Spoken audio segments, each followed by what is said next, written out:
Hi everybody, it's Simplicity here.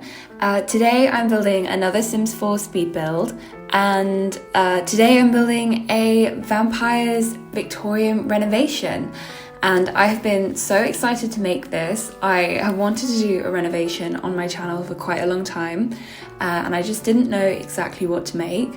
And I was looking through some of my vampires' homes in Forgotten Hollow, which is the world where this is set.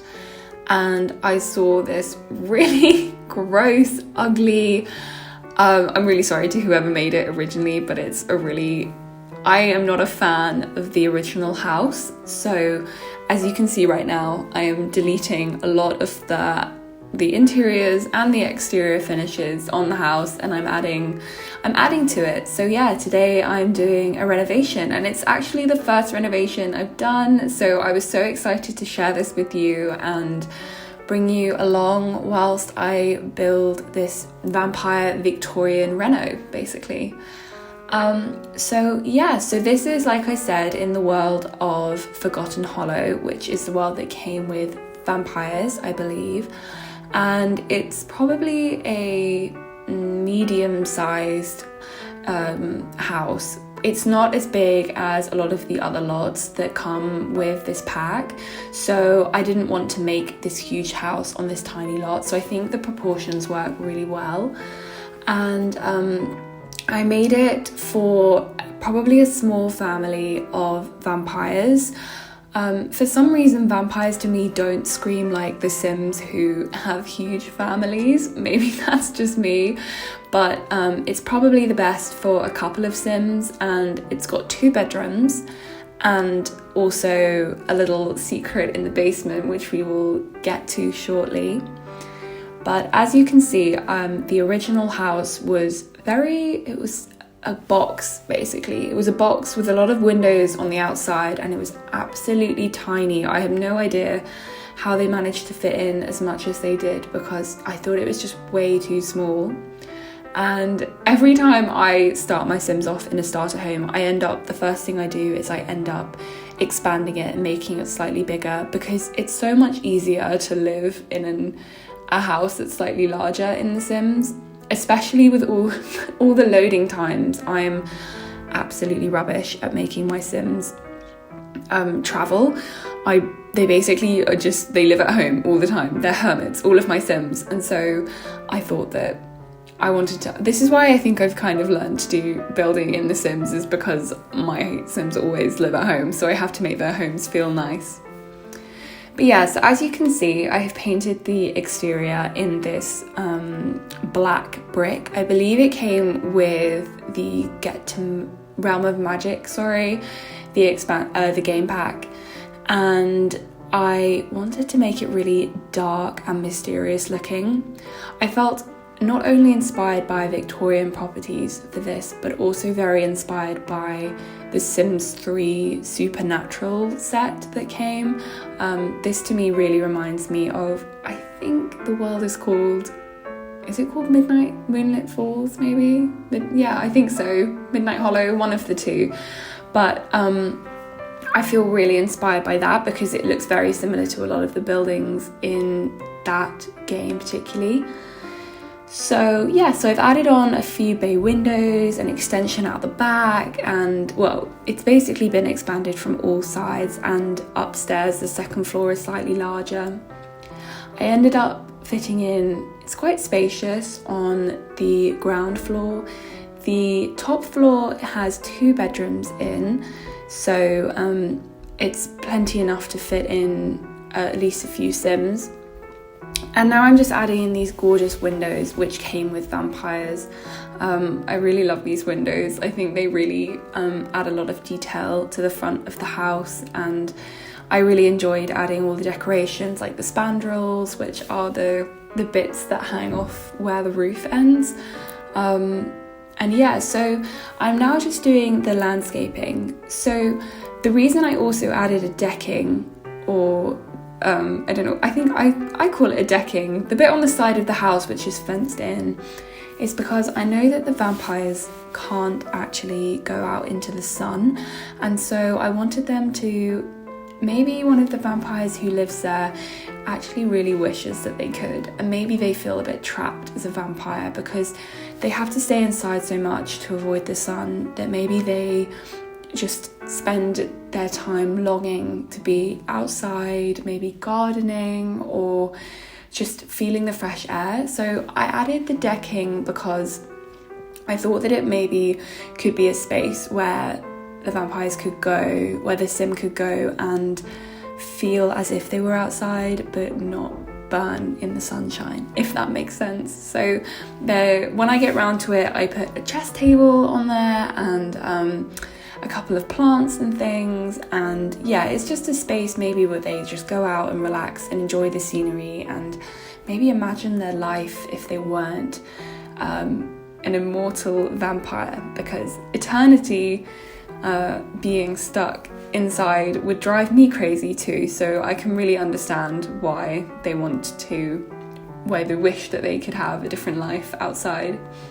And yeah, so I'm cluttering up the garden. Again, I felt like these vampires don't go outside a lot, and whilst they're very house proud and they have a very opulent and decadent house, I thought that they probably didn't go outside enough to notice how messy the garden is, and they didn't really care. The world of this is obviously called, I think it's called Forgotten Hollow, isn't it? So literally in the name it's forgotten and quite secluded and private. So I think that maybe they're not used to getting a lot of visitors, so they don't feel the need to make their garden look really pretty, and hence why it's overgrown with lots of grass and dead rose bushes and roots coming out of the oak trees. And I thought that they wouldn't even bother to hire a gardener because they didn't, like, the outside world is just alien to them. They didn't need to go outside. So that is the exterior of the house. I'm so happy with how it turned out. I think it looks absolutely gorgeous and really sets the tone for the rest of the house. I think that the vampires who live here are not quite as well off as, say, Vlad or the Vitors. I know that they're very famous. If you have the game pack, you'll know exactly what I mean, because they're so iconic. But the Sims who live here are slightly newer to the area. They weren't part of the founding members of the house, of the town, sorry, not the house. And so they've still got a comfortable space that they live in. So now I'm actually working out the floor plan. I usually don't include this in my builds because, as you can see, it takes me a really long time and it's a lot of backwards and forwards. So I ended up just using it in this build though, because I did it quite quickly. So I thought you guys might like to see my process when it comes to doing the floor plan. It's mainly just a lot of trial and error, to be honest, and trying to see what works and imagining the flow of a house and how you would go about moving through all of the different rooms and the different spaces.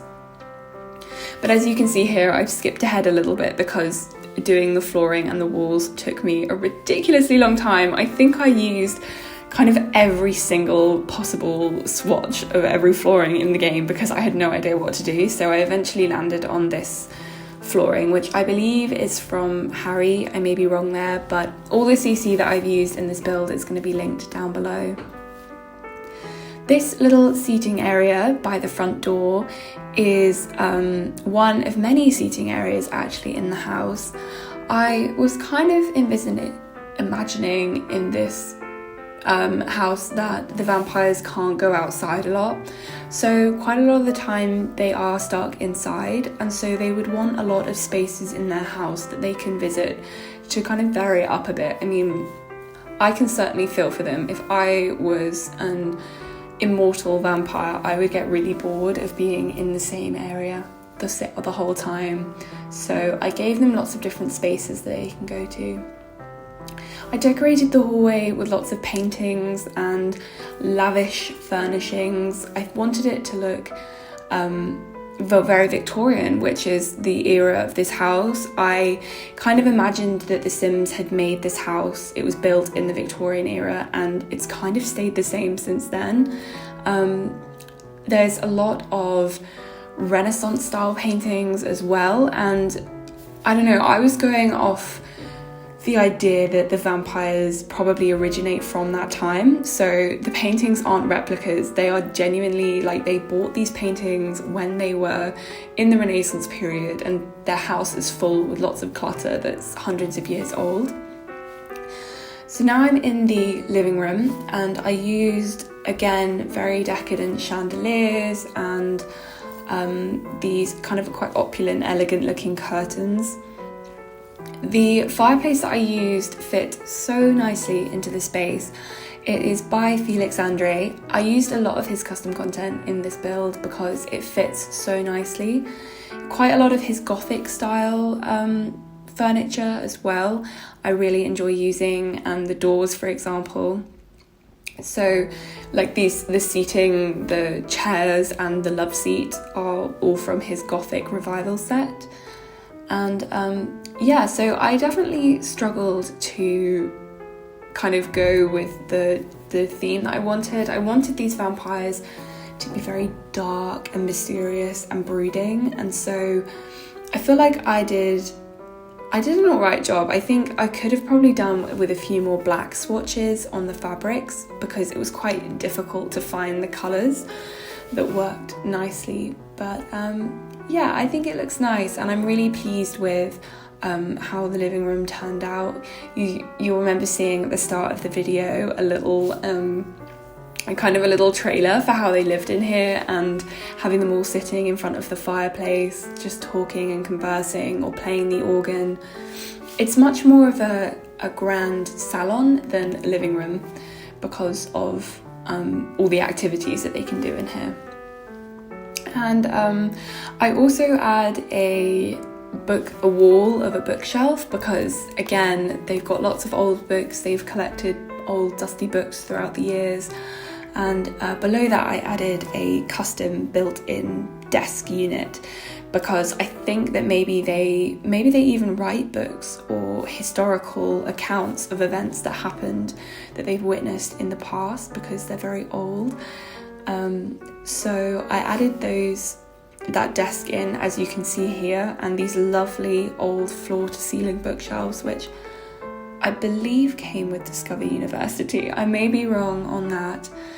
But yeah, so here you can see I'm adding in just a lot of candles. I didn't want there to be any modernness at all with this build. It all needs to be old and look very timeless in the Victorian era.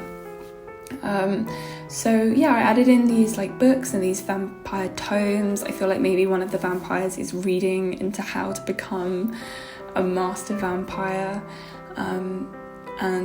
So lots of pile and clutter as well, but I didn't want to make it look dirty cluttered. I wanted to make it look like they were just overflowing with the time that they've spent in their house, and it's just full of all of these things and memories and clutter, basically. So now I'm moving on to the kitchen, and I didn't place as much importance in the kitchen as I did in some of my other builds, just because it's they're vampires. So in my mind, they drink blood, or plasma as it's called in The Sims, and I don't think they can eat. I don't think they're interested in eating food. So the kitchen is much more there for show, and I think when they built the house originally hundreds of years ago, they built it like this, and the kitchen's basically barely been touched, and it's just kind of gradually gained all of this clutter over the years that they are never going to use because they don't cook. But even so, it's still a nice sized kitchen, if in case you did want to use it for Sims who like to cook, obviously. I really enjoyed using loads of CC on the shelves and cluttering it up. I really enjoy making spaces that look really lived in.